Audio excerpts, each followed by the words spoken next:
Hello दोस्तों, स्वागत है आपका रीस्टार्ट विद मुस्कान में। आज हम फिर एक नई कहानी लेके आए हैं, एक नई उमंग के साथ।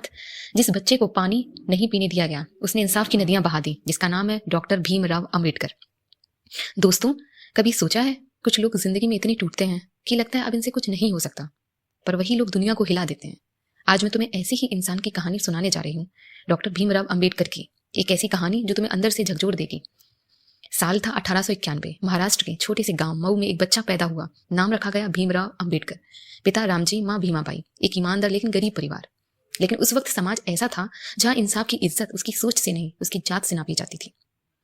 वो छोटा सा भीम स्कूल गया, पर क्लास में सबसे पीछे बिठाया गया। टीचर उसे छूते नहीं थे, और एक दिन तो हद हो गई। भीम को बहुत प्यास लगी थी, पर किसी ने पानी देने से मना कर दिया। वो बच्चा घंटों बैठा रहा, प्यासा। उस दिन उसका गला सूखा रहा, लेकिन उसकी आत्मा में आग लग गई। आग ज्ञान की, बराबरी की, इंसाफ की। वही बच्चा बड़ा होकर बना दुनिया का महान स्कॉलर। अमेरिका की कोलंबिया यूनिवर्सिटी से पीएचडी की, लंदन स्कूल ऑफ इकोनॉमिक्स से डिग्री ली। सोचो, जिसे भारत में बेंच पर बैठने का हक नहीं मिला, वो अब विदेशों में बड़े बड़े हॉल में खड़ा होकर दुनिया को इक्वालिटी सिखा रहा था।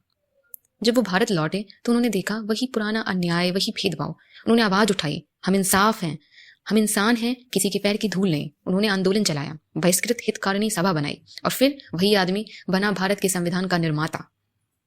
सोचो, जिसने बचपन में पानी भी नहीं पी सका, उसने पूरे देश को इंसाफ पिलाया। जिसने बचपन में बेंच पर जगह नहीं पाई, उसने संविधान में हर इंसान को जगह दी। ये सिर्फ कहानी नहीं, ये सबूत है कि अगर आपके अंदर आग है तो दुनिया तेरी राख से भी डरती है।